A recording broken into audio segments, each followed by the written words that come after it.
کہ اے اللہ، اے اقتدار کے مالک، تو جس کو چاہتا ہے اقتدار بخشتا ہے اور جس سے چاہتا ہے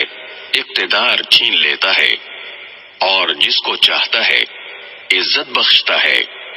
اور جس کو چاہتا ہے رسوا کر دیتا ہے۔ تمام تر بھلائی تیرے ہی ہاتھ میں ہے، یقیناً تو ہر چیز پر قادر ہے۔ تو ہی رات کو دن میں داخل کرتا ہے اور دن کو رات میں داخل کرتا ہے، اور تو ہی بے جان چیز میں سے جاندار کو برآمد کر لیتا ہے اور جاندار میں سے بے جان چیز نکال لاتا ہے، اور جس کو چاہتا ہے بے حساب رزق عطا فرماتا ہے۔ مومن لوگ مسلمانوں کو چھوڑ کر کافروں کو اپنا یار و مددگار نہ بنائیں، اور جو ایسا کرے گا اس کا اللہ سے کوئی تعلق نہیں، الا یہ کہ تم ان کے ظلم سے بچنے کے لیے بچاؤ کا کوئی طریقہ اختیار کرو، اور اللہ تمہیں اپنے عذاب سے بچاتا ہے اور اسی کی طرف سب کو لوٹ کر جانا ہے۔ اے رسول، لوگوں کو بتا دو کہ جو کچھ تمہارے دلوں میں ہے تم اسے چھپاؤ یا ظاہر کرو، اللہ اسے جان لے گا، اور جو کچھ آسمانوں میں ہے اور جو کچھ زمین میں ہے وہ سب جانتا ہے، اور اللہ ہر چیز پر قادر ہے۔ وہ دن یاد رکھو جس دن کسی بھی شخص نے نیکی کا جو کام کیا ہوگا اسے اپنے سامنے موجود پائے گا، اور برائی کا جو کام کیا ہوگا اس کو بھی اپنے سامنے دیکھ کر یہ تمنا کرے گا کہ کاش اس کے اور اس کی بدی کے درمیان بہت دور کا فاصلہ ہوتا، اور اللہ تمہیں اپنے عذاب سے بچاتا ہے، اور اللہ بندوں پر بہت شفقت رکھتا ہے۔ اے پیغمبر، لوگوں سے کہہ دو کہ اگر تم اللہ سے محبت رکھتے ہو تو میری اتباع کرو، اللہ تم سے محبت کرے گا اور تمہاری خاطر تمہارے گناہ معاف کر دے گا، اور اللہ بہت معاف کرنے والا بڑا مہربان ہے۔ کہہ دو کہ اللہ اور رسول کی اطاعت کرو، پھر بھی اگر منہ موڑو گے تو اللہ کافروں کو پسند نہیں کرتا۔ اللہ نے آدم، نوح، ابراہیم کے خاندان اور عمران کے خاندان کو چن کر تمام جہانوں پر فضیلت دی تھی۔ یہ ایسی نسل تھی جس کے افراد نیکی اور اخلاص میں ایک دوسرے سے ملتے جلتے تھے،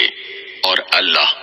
ہر ایک کی بات سننے والا ہے، ہر چیز کا علم رکھتا ہے۔ چنانچہ اللہ کے دعا سننے کا وہ واقعہ یاد کرو جب عمران کی بیوی نے کہا تھا کہ یا رب، میں نے نذر مانی ہے کہ میرے پیٹ میں جو بچہ ہے میں اسے ہر کام سے آزاد کر کے تیرے لیے وقف رکھوں گی، میری اس نذر کو قبول فرما،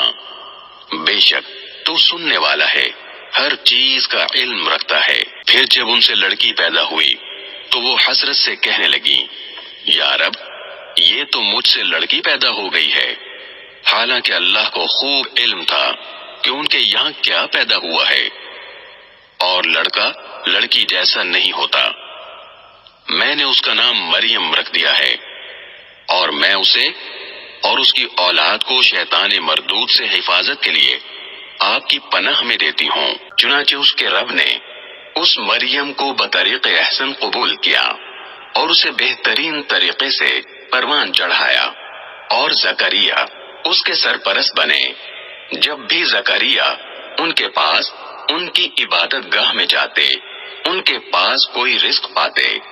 انہوں نے پوچھا، مریم، تمہارے پاس یہ چیزیں کہاں سے آئیں؟ وہ بولی، اللہ کے پاس سے، اللہ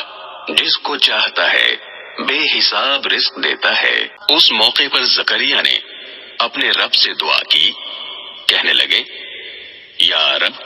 مجھے خاص اپنے پاس سے پاکیزہ اولاد عطا فرما دے،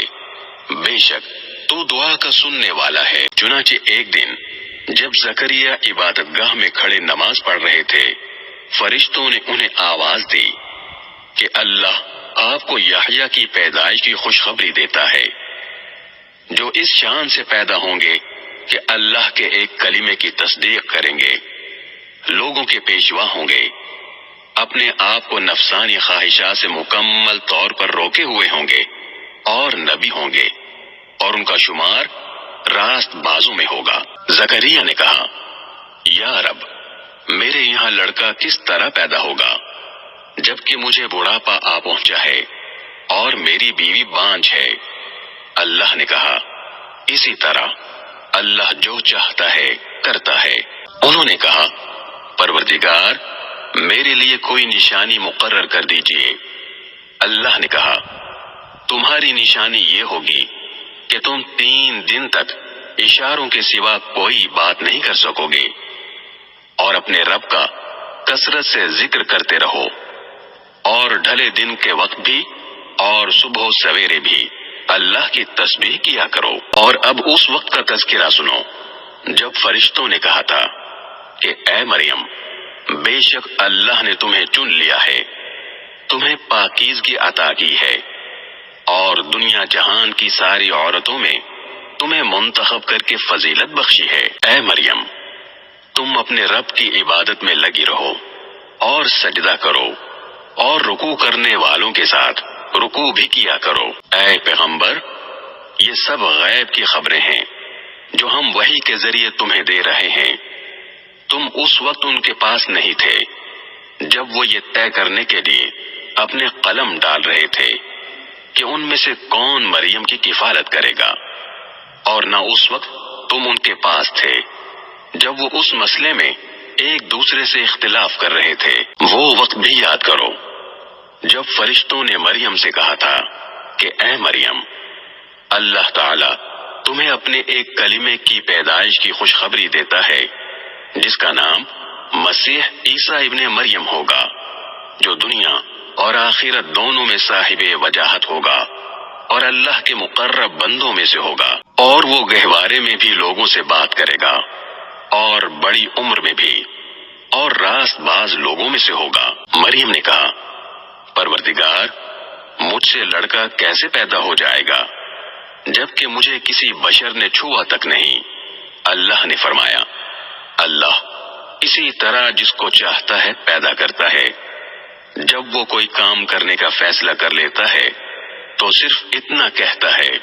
کہ ہو جا، بس وہ ہو جاتا ہے۔ اور وہی اللہ اس کو یعنی عیسیٰ ابن مریم کو کتاب و حکمت اور تورات و انجیل کی تعلیم دے گا، اور اسے بنی اسرائیل کے پاس رسول بنا کر بھیجے گا، جو لوگوں سے یہ کہے گا کہ میں تمہارے پاس تمہارے رب کی طرف سے ایک نشانی لے کر آیا ہوں، اور وہ نشانی یہ ہے کہ میں تمہارے سامنے گارے سے پرندے جیسی ایک شکل بناتا ہوں، پھر اس میں پھونک مارتا ہوں تو وہ اللہ کے حکم سے پرندہ بن جاتا ہے، اور میں اللہ کے حکم سے مادرزاد اندھے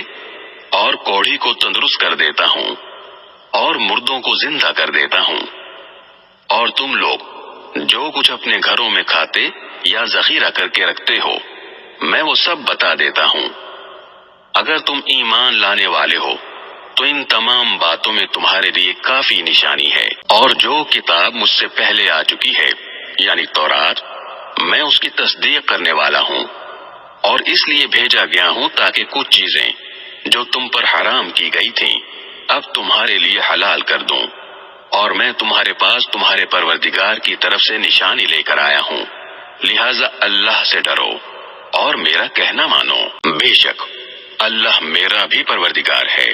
اور تمہارا بھی پروردگار، یہی سیدھا راستہ ہے کہ صرف اسی کی عبادت کرو۔ پھر جب عیسیٰ نے محسوس کیا کہ وہ کفر پر آمادہ ہیں تو انہوں نے اپنے پیرووں سے کہا، کون کون لوگ ہیں جو اللہ کی راہ میں میرے مددگار ہوں؟ حواریوں نے کہا، ہم اللہ کے دین کے مددگار ہیں، ہم اللہ پر ایمان لا چکے ہیں اور آپ گواہ رہیے کہ ہم فرما بردار ہیں۔ اے ہمارے رب، آپ نے جو کچھ نازل کیا ہے ہم اس پر ایمان لائے ہیں اور ہم نے رسول کی اتباع کی ہے، لہذا ہمیں ان لوگوں میں لکھ لیجئے جو حق کی گواہی دینے والے ہیں۔ اور ان کافروں نے عیسیٰ علیہ السلام کے خلاف خفیہ تدبیر کی، اور اللہ نے بھی خفیہ تدبیر کی، اور اللہ سب سے بہتر تدبیر کرنے والا ہے۔ اس کی تدبیر اس وقت سامنے آئی جب اللہ نے کہا تھا کہ اے عیسیٰ، میں تمہیں صحیح سالم واپس لے لوں گا اور تمہیں اپنی طرف اٹھا لوں گا، اور جن لوگوں نے کفر اپنا لیا ہے ان کی ایذا سے تمہیں پاک کر دوں گا، اور جن لوگوں نے تمہاری اتباع کی ہے ان کو قیامت کے دن تک